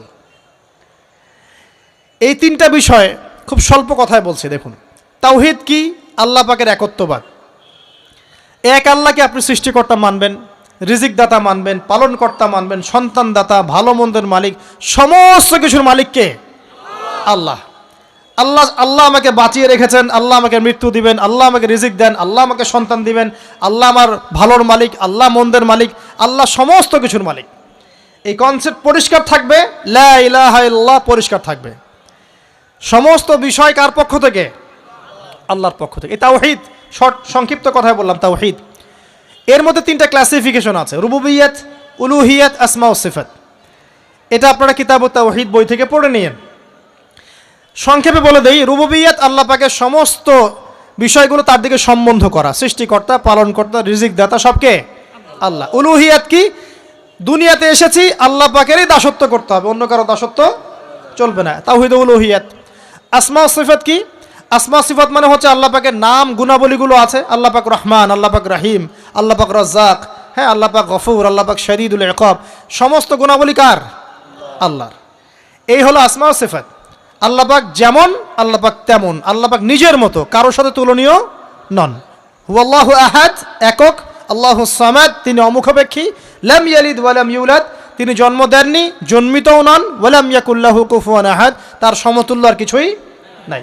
আল্লাহ থেকে সব কিছু হয়, এটাই হলো তাওহীদ। এখন এর অপোজিশন কি? শিরক। তাওহীদের বিরুদ্ধে গেলে কি হয়ে যাবে? শিরক। কেউ যদি মনে করে যে আল্লাহ ছাড়া কেউ আমাকে জীবন দিতে পারে, আল্লাহ ছাড়া কেউ আমাকে মারতে পারে, আল্লাহ ছাড়া কেউ আমাকে রিজিক দিতে পারে, অথবা আল্লাহ ছাড়া কেউ সন্তান দিতে পারে, আল্লাহ ছাড়া অন্য কারো কাছে কেউ যদি দোয়া করে, আল্লাহ ছাড়া অন্য কারো জন্য নজর মানত করে, আল্লাহ ছাড়া অন্য কারোর নামে কসম খায়, আল্লাহর হালালকে হারাম করে দেয়, আল্লাহর হারামকে হালাল করে নেয়, ঠিক আছে? আল্লাহ থেকে শুভ অশুভ আসে না, শুভ আল্লাহর পক্ষ থেকে আসে, অশুভ শয়তানের পক্ষ থেকে আসে, এমনও যদি কেউ মনে করে। শুভ অশুভ দুটোই আল্লাহর পক্ষ থেকে আসে, কিন্তু কেউ যদি মনে করে না শুভগুলো আল্লাহর পক্ষ থেকে, অশুভগুলো শয়তানের পক্ষ থেকে, এমনও যদি মনে করে, শিরক হয়ে যাবে। মুসলিমরা চলাফেরায়, মুসলিমরা আল্লাহ ছাড়া অন্য কারো কাছে চাচ্ছে, মুসলিমরা অনেকে কবরে সেজদা করছে, মুসলিমরা অনেকেই মৃত মানুষের কাছে দোয়া করছে, হাতে বালা পরে আছেন, খোলেন না। কেন খোলেন না? ভয়ে যদি আপনার ক্ষতি হয়, শিরক। মুসলিমরা দেখবেন আগুনের সামনে মাথা নত করছে, মুসলিমরা এখন মেডিটেশন করে, ধ্যান করে, মুসলিমরা জিনকে তাবে করতেছে, অনেক সময় দেখা যায় মুসলিমরা জাদু করতেছে, জাদুবিদ্যা, কুফরি কালাম করছে না, করছে, সবই শিরক, সবই শিরক। মুসলিমরা দেখবেন আল্লাহর হালাল যেগুলো আছে এগুলোকে হারাম করে ফেলছে, আবার অনেক সময় আল্লাহর হারামগুলোকে হালাল করে নিচ্ছে। সুদ কি ভাই? এখানে ফরজ, হালাল করে নেওয়া হয়েছে। মদ কি? তোমাদের কাছে তো ওয়াজিব, না খাইলে ঘুম হয় না। তো এই যে আল্লাহর হারামগুলোকে কি করছি আমরা? হালাল করে ফেলি, এটাও শিরক, কুফরি একটা। তো এক কথায় তাওহীদের উপর যারা থাকবে, মান রব্বক উত্তর দিতে পারবে ইনশাআল্লাহ। যারা শিরক করে ফেলবে ওই অবস্থায় মারা যাবে, মান রব্বক উত্তর দিতে পারবে না। আমার কথা কি বোঝা যাচ্ছে? আমি সহজ করার চেষ্টা করছি, কিন্তু হয়তো পারছি না, এটা আমার ব্যর্থতা। এক কথায় যদি আমরা কবরের প্রথম প্রশ্নের উত্তর দিতে চাই, তাহলে আমাদেরকে অবশ্যই তাওহীদের উপর থাকতে হবে, শিরকে যাওয়া যাবে না। প্রিয় ভাইরা, শিরকের পাপ থেকে আজকে তওবা করে ফেলবেন। আল্লাহ জেনে না জেনে জীবনে যত শিরক করেছে আল্লাহ মাফ করে দাও, আমিন। এবং আগামী দিনগুলোতে শিরকের পাপে লিপ্ত হয় না। প্রিয় ভাইরা, যদি আপনার আমল নামায় আসমান জমিন সমানও পাপ থাকে, শিরকের পাপটুকু না থাকে, আল্লাহ পাক আপনার পুরো পাপ মাফ করতে পারবেন ইনশাআল্লাহ। আল্লাহ পাক বলেছেন, মেরাজের রাতে নবী সাল্লাল্লাহু আলাইহি ওয়াসাল্লামকে আরশে আজিমের কাছে উঠিয়ে নিয়ে আল্লাহ পাক 3টা ওহী করেছেন। কয়টা ওহী? একটা ছিল 5 ওয়াক্ত নামাজ, ঠিক আছে? 2 নাম্বার হচ্ছে সূরা বাকারার শেষের 3টা আয়াত। 3 নাম্বার একটা ওয়াদা, একটা প্রতিশ্রুতি। সেটা কি? হে মুহাম্মদ সাল্লাল্লাহু আলাইহি ওয়াসাল্লাম, তোমার উম্মতের মধ্যে কেউ যদি আসমান জমিন সমান পাপ নিয়ে আমার সামনে হাজির হয়, কিন্তু আমার সাথে কাউকে শরিক না করে, শিরক না করে, তাহলে আমি আল্লাহ তার সামনে আসমান জমিন সমান ক্ষমা নিয়ে হাজির হব, মানে মাফ করে দেওয়া হবে ইনশাআল্লাহ। অতএব শিরকের পাপে যায়েন না, ইনশাআল্লাহ জান্নাতে যাওয়া যাবে।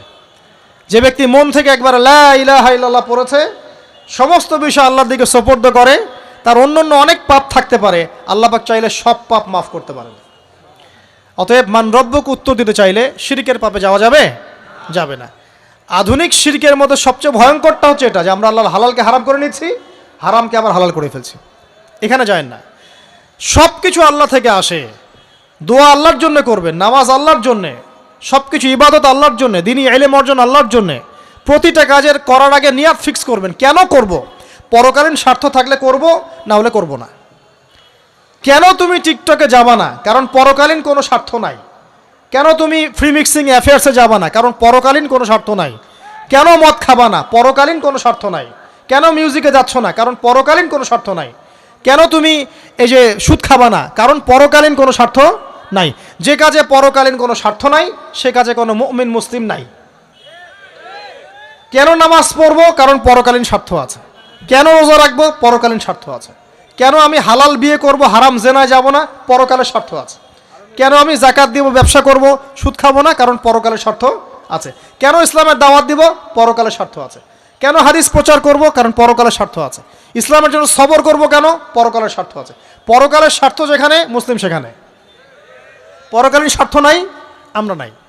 প্রত্যেকটা কাজ করার আগে নিয়াতটা ফিক্স করতে হবে, পরকালের কোনো স্বার্থ আছে? যদি বলে হ্যাঁ আছে, তাহলে করবেন। স্বার্থ নাই, আমি নাই। কোনো ফুজুল কি বাত বা ফাহেসা কোনো কাজ, এসব কাজে আমরা নাই, বিকজ এগুলোতে কোনো পরকালীন স্বার্থ নাই। ব্যাস, আমাদের জীবনের প্রতিটা মোমেন্ট, প্রতিটা সেকেন্ড আল্লাহর দেয়া দান। আমি নিজের ইচ্ছা মতো এটাকে অপব্যয় করতে পারি না। হ্যাঁ, আপনি মিউজিক শুনতে চান, আপনি সং পছন্দ করেন, আপনি নাশিদ শোনেন, ইসলামিক নাশিদ শোনেন, ওখানে আপনার ঈমান একটু দীপ্ত হবে, পরকালীন স্বার্থ আছে। আপনি নিজের যৌন চাহিদাকে দমন করতে পারছেন না, হালালভাবে বিয়ে করে নেন, বিয়ে করার পর আপনি যত ইচ্ছা স্ত্রীকে মহব্বত করেন, প্রত্যেকটা মহব্বতে নেকি পাবেন। এমনকি স্ত্রীর দিকে নেক নজরে তাকাবেন, তাতেও নাকি। তার মুখে খাবার তুলে দেবেন, তাতেও নাকি। তার হাত ধরে হাঁটবেন, তাতেও নাকি। তাকে নিয়ে রাত্রে চাঁদ দেখবেন, তাতেও নাকি। আপনি আপনার নিয়তটাকে চেঞ্জ করেন, কাজের ডাইরেকশন চেঞ্জ করেন। পরকালের স্বার্থ থাকলে করবো, না হলে করবো না। আপনি পছন্দ করেন ঘুরে বেড়াতে, আল্লাহর দিনের দায়ী হয়ে ঘুরে বেড়ান না, সমস্যা কি? আল্লাহর জমিন ঘুরে দেখেন, এইসব অবান্তর কাজে লিপ্ত না থাকে আল্লাহ পাকের নিদর্শনগুলো ঘুরে দেখেন, আপনার ঈমান বাড়বে ইনশাআল্লাহ। আপনার সংস্কৃতি ভালো লাগে, ইসলামিক সংস্কৃতি মেনে চলেন। আপনি কবিতা লিখতে ভালোবাসেন, ইসলামিক কোনো কবিতা লেখেন। আপনি উপন্যাস পড়তে ভালোবাসেন, ইসলামিক কোনো উপন্যাস পড়েন। আমি বলছি না এগুলোর বাইরে কোনো পড়াশোনা করা যাবে না, এমনটা আমি কিন্তু বলছি না। আমি বলছি আপনি আপনার পুরো কাজটাকে আগে ফিক্স করবেন, পরকালের কোনো স্বার্থ আছে কি নাই। যদি হ্যাঁ দেখা যায় হ্যাঁ পরকালের স্বার্থ ঠিক আছে, অবশ্যই করেন, কোনো সমস্যা নেই। আল্লাহ পাক বোঝার তৌফিক দান করুন। তো দেখুন প্রিয় ভাইরা, শিরকের পাপে যাওয়া যাবে না। এই শিরকের পাপ না থাকলে আমল নামায় ইনশাআল্লাহ আমরা জান্নাতে যাব এবং কবরের উত্তরও দিতে পারবো ইনশাআল্লাহ। মান রব্বুক, উত্তর পাস ইনশাআল্লাহ। তারপরে কি? মাদিনুক। এক কথায় ইসলামের অনেক বিধিবিধান আছে, নামাজ, কালিমা, সওম, যাকাত, হজ সব আছে। আমর বিল মারুফ, নাহি আনিল মুনকার, পিতামাতার খেদমত, প্রতিবেশীর অধিকার, স্ত্রীর অধিকার, তারপরে সন্তানদের অধিকার, যাকাত, সব কিছুই আছে। এখন যদি ইসলামের কিছু অংশকে মেনে নেন, কিছু অংশকে না মানেন, এটা কিন্তু কুফরি। ইসলামের কিছু অংশকে মানছেন, কিছু অংশকে মানছেন না, এটা কিন্তু কুফরি। ইসলামের পরিপূর্ণ বিধানটাকে যদি মেনে চলেন ইনশাআল্লাহু আযজা ওয়া জাল আপনি মাদিনুক উত্তর দিতে পারবেন। আপনি আমল করতে পারেন না পারেন, মনে করেন আপনি আমল করতে পারছেন না, কিন্তু আপনি আকীদা পোষণ করছেন যে হ্যাঁ ইসলামে যা আছে আমি সব কিছু মেনে চলি, কিন্তু হয়তো আমল করতে গিয়ে আমি পারছি না। আমি হয়তো নামাজ 5 ওয়াক্ত পড়তে হয়, আমি জানি, আমি মানি, কিন্তু আমার মাঝে মাঝে মিস হচ্ছে, মাঝে মাঝে আমি জামাত মিস করে ফেলছি। আপনি মানেন যে সওম রাখতে হয়, মাঝে মাঝে আপনার সওম মিস হয়ে যাচ্ছে, কিন্তু আপনি বিশ্বাস করেন যে হ্যাঁ আপনি সওম রাখতে হয়, আপনার আকীদা ঠিক আছে। আপনি যাকাত দেন নাই এতদিন, কিন্তু আকীদা রাখেন হ্যাঁ দিতে হয়, আমি সুযোগ পেলে দিয়ে দিব। এই যে কনসেপ্টটা ক্লিয়ার রাখা যায় না, ইসলামের বিধানগুলো প্রতিটা আমি মানি মন থেকে, হয়তো আমল করতে গিয়ে আমি পেরে উঠতেছি না বা হয়ে উঠছে না। ইনশাল্লাহ একদিন না একদিন আল্লাহ পাক আপনাকে তৌফিক দিবে ইনশাআল্লাহ, আল্লাহ পাক তৌফিক দান করুক। কিন্তু কনসেপ্ট যদি ক্লিয়ার না থাকে যে আমি কিছু অংশ মানি, কিছু অংশ মানি না, এটা ইসলাম হলো না। উদখুলু ফিস সিলমি কাফা, পরিপূর্ণরূপে ইসলামে প্রবেশ করেন। দিনী বোন অনেকে আছে পর্দা হয়তো করতে পারছে না, কিন্তু মনে করে, বিশ্বাস করে যে হ্যাঁ পর্দা করতে হয়, এটা ফরজ। ইনশাল্লাহ আল্লাহ চাইলে ওকে একদিন তৌফিক দিবে ইনশাল্লাহ। হয়তো এখন মুখ খোলা আছে, হয়তো বা আগে গেঞ্জি টি শার্ট পরে ঘুরতো, এখন সেলোয়ার কামিজ পরছে, ঢিলে ঢালা জামা পরছে, এখনও বোরখা পরছে না। ওকে তুচ্ছ তাচ্ছিল্য করার দরকার নাই আপাতত, ওকে আরও বুঝান, আরও নরম হন, আরও বুঝিয়ে সুঝিয়ে ইসলামের দিকে আনার চেষ্টা করেন। এত দূর এসেছে, ওই পর্যন্ত যাবে ইনশাআল্লাহ। কারণ ও বিশ্বাস করে হ্যাঁ পর্দা করতে হয়, আমি মানি পর্দা করতে হয়, কিন্তু আমি এখন করতে পারছি না, ইনশাআল্লাহ করব, আল্লাহ পাক চাইলে তৌফিক দিবে ইনশাআল্লাহ। তো এই যে বিষয়টা, যে ইসলামকে মনে আগে ধারণ করা, যে না আমি মানি ইসলামের প্রত্যেকটা বিধান ঠিক আছে। চুরি করলে চোরের হাত কাটতে হয়, ইসলাম বলেছে।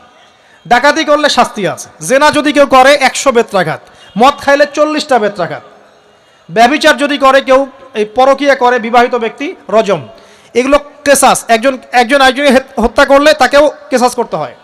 এই বিধানগুলো আছে। এখন আপনি বলতে পারেন আমি এই ওয়ার্ল্ডের প্রেক্ষাপটে এটাকে বাস্তবায়ন করতে পারছি না, কিন্তু আমি বিশ্বাস করি ইসলামে এই বিধানগুলো আছে, এটা আল্লাহর বিধান।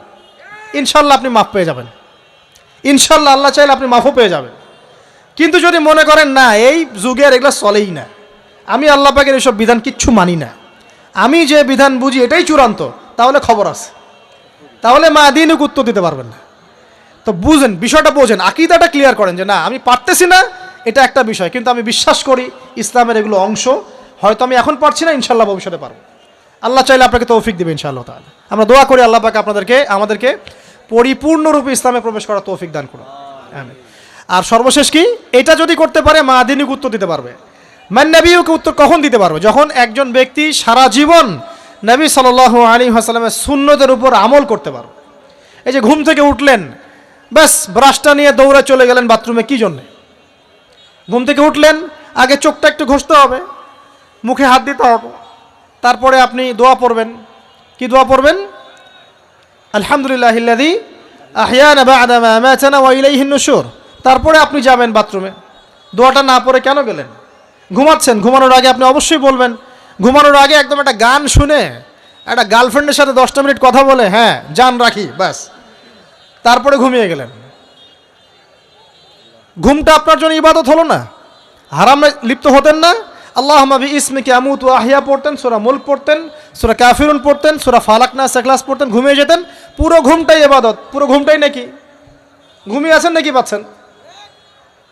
আপনি ইচ্ছাকৃতভাবে আপনার আমলটা নষ্ট করলেন।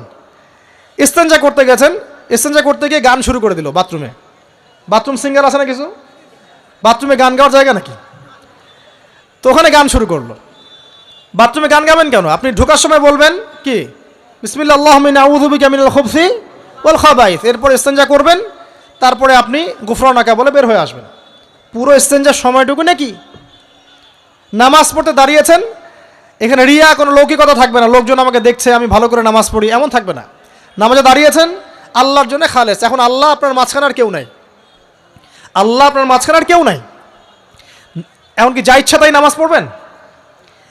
একদল বেরোইছে এখন দেখি 2 ওয়াক্ত নামাজ পড়ে। তাদের বক্তব্য হচ্ছে যে 5 ওয়াক্ত নামাজ নাকি কোরআনে নাই, আর ওরা খালি কোরআন মানে হাদিস নাকি মানে না। কত যে ফেরকা এখন বেরোইছে আল্লাহ ভালো জানে। তো 5 ওয়াক্ত নামাজ কোরআনে নাই বলে, সুবহানাল্লাহ। তো 2 ওয়াক্ত নামাজ পড়ে। তো এখন নামাজ কি মন গরম হবে পড়লেই হবে? ফজরের নামাজে দাঁড়িয়েছেন, ফজরের নামাজ কয় রাকাত? 2 রাকাত। এখন আমি যদি বলি নামাজ তো ভালো কাজ, 2-এর জায়গায় 4 পড়লে কি সমস্যা ফজরে? যদি এমনটা বলি হবে? কেন হবে না? কারণ নবী সাল্লাল্লাহু আলাইহি ওয়াসাল্লাম 2 পড়েছেন, আমাকে 2 পড়তে হবে, সিম্পল। 4 পড়লে আপনার নামাজ বাতিল। ফজরের নামাজ 4 রাকাত পড়লে নামাজ কি বাতিল হবে না? মাগরিবের নামাজে দাঁড়িয়েছেন 3 রাকাত নামাজ, তখন আপনি মনে চিন্তা করছেন না 3-এর জায়গায় আমি 4 পড়বো, 5 পড়বো। নামাজ তো ভালো জিনিস, বেশি করলে কি সমস্যা? সব কিছু বেশি করতে হয় না। রাসূলুল্লাহ সাল্লাল্লাহু আলাইহি ওয়াসাল্লাম যা দিয়েছেন তাই করতে হয়, এর নাম সুন্নত। বাইরে গেলে হবে কি বেদাত। প্রত্যেকটা কাজ খেয়াল করতে হবে। তো প্রত্যেকটা আমল এভাবে। নামাজ, এই যে রোজা রাখবেন, রমজান মাসে রোজা রাখলে এটা ফরজ। আর আপনি চিন্তা করেন রোজা তো ভালো জিনিস, আমি রমজানেও রাখবো, শাবান পুরো 2 মাসে রাখবো, হবে? দেখেন নফল বিষয়টা আলাদা, আমি ফরজের কথা বলছি। কেউ যদি মনে করে ফরজ রোজা আমি 2 মাসে রাখবো, রমজানও রাখবো, শাবানও রাখবো, রোজা ভালো জিনিস করলে কি সমস্যা হবে? হবে না। এভাবেই হজ করতে হয় ওইখানে আরাফার মাঠে। আপনি মনে করেন কুড়িগ্রামে হজের একটা জায়গা বানাইলাম আমরা, মনে করেন কথার কথা, এমনও কিন্তু জায়গা আছে মানুষ অন্য জায়গায় হজ করে, কিন্তু আপনি ভাবছেন এমনি এমনি বলছি। এমন অনেক ফেরকা আছে মুসলিমদের মধ্যে, মুসলিম নামধারী, এগুলো মুসলিম না, হজেরও জায়গা বানাইছে আলাদা, ওখানে হজ করে, ওখানে তাওয়াফ করে। এখন হজ যেখানে করতে হবে ওখানে না করে যদি এখানে করি হবে? হবে না। যাকাত দেওয়ার একটা লিমিট আছে, এইটুক দিতে হবে। আপনি এখন কম দিলেন হবে, আবার দিলেন না আমি একদম বেশি দিয়ে ফাটায় ফেলাবো একেবারে, সেখানে হবে? তো এই জিনিসগুলো খেয়াল রাখতে হবে যে আমাদের এক কথায় নবী সাল্লাল্লাহু আলাইহি ওয়াসাল্লামের সুন্নাহটা মেনে চলা। আমলের ক্ষেত্রেও একইভাবে, আপনার অর্থনৈতিক জীবনেও নামাজ রোজা হজ জাকাত আপনার পারফেক্ট। এবার আপনি এসেছেন অর্থনীতির ক্ষেত্রে, এসে মাশাআল্লাহ দাড়ি টুপি জুব্বা নিয়ে মাপে কম দিচ্ছেন, চলবে? দাড়ি টুপি জুব্বা আছে, মানুষকে ঠকাচ্ছেন, মজুত করছেন, সিন্ডিকেট করছেন, অনেক সময় সরকারকে বিব্রত করে ফেলছেন, মাল মজুত করছেন, দাম বেড়ে যাচ্ছে, বিব্রত হচ্ছে সরকার, হবে? দাড়ি টুপি পাগড়ি জুব্বা পরে, ভিতরটা আগে। ইমান ভিতরে না থাকলে দাড়ি টুপিতে লাভ আছে? তাকওয়া ভিতরে না থাকলে আমার দাড়ি টুপিতে লাভ আছে? মুহসিন হতে হবে। সো ইকোনমিক সেকশনে গিয়েও নবীর আদর্শ ভুলে যাওয়া যাবে না, সেখানেও তার আদর্শ মেনে চলতে হবে। এভাবেই সমাজ জীবন, পরিবার, সর্বক্ষেত্রেই নবীর সুন্নাহ মেনে চললে পরে ওই ব্যক্তিকে উত্তর দেওয়া যাবে ইনশাআল্লাহ, তিনি আমাদের নবী মুহাম্মদ রাসূলুল্লাহ সাল্লাল্লাহু আলাইহি ওয়াসাল্লাম। সর্বশেষ গিয়ে বলা হবে কিভাবে জানলে? তখন উত্তর কি দিবে মুমিন? আমি আল্লাহর কিতাব পড়েছি, ঈমান এনেছি, এরপরে আমি সত্যায়ন করেছি।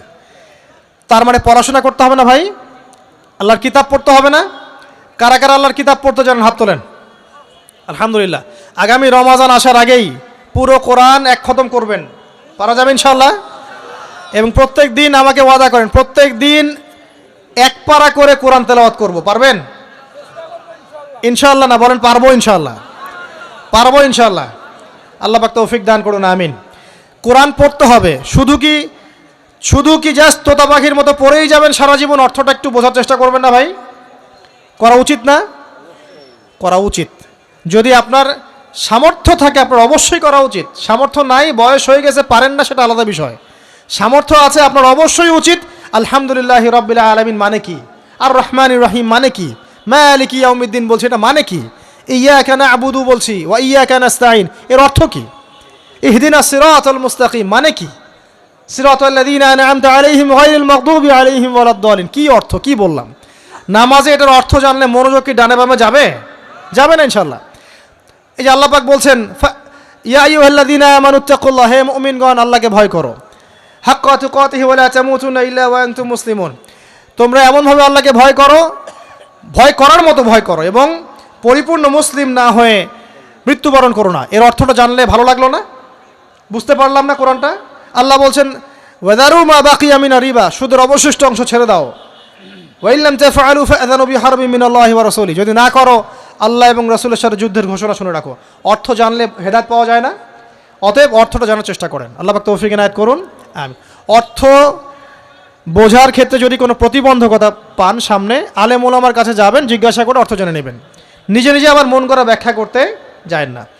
কোরআন বুঝতে গেলে হাদিস লাগবে, হাদিসগুলো পড়তে হবে। হাদিসের কিছু বই কিনবেন, রিয়াদুস সালেহিন, ফয়জুল কালাম, এই যে আপনারা পড়েন, মুনতাখাব হাদিস পড়েন, ঠিক আছে, বুলুগুল মারাম মিন আদিল্লাতিল আহকাম, মিশকাতুল মাসাবি, এই বইগুলো বাসায় রাখবেন। এরপরে আস্তে আস্তে কিনবেন আবু দাউদ, তিরমিজি, নাসাই, এগুলো কিনবেন। পরে গিয়ে বুখারী মুসলিমের অনুবাদ কিনবেন, আগে কিনবেন না। এগুলো কঠিন হাদিস, এগুলো আগে পড়লে আপনি মাথাটা আপনার কিন্তু ঘুরতে থাকবে। তো আগে কি ক্লাস 8-এ পড়বেন না আগে এইচএসসি দিবেন? আগে ক্লাস 7-8 পার করে যান, তারপর ওদিকে যান। আল্লাহ বোঝার তৌফিক দান করুন। প্রিয় ভাইরা, ইলম অর্জন করতে হবে।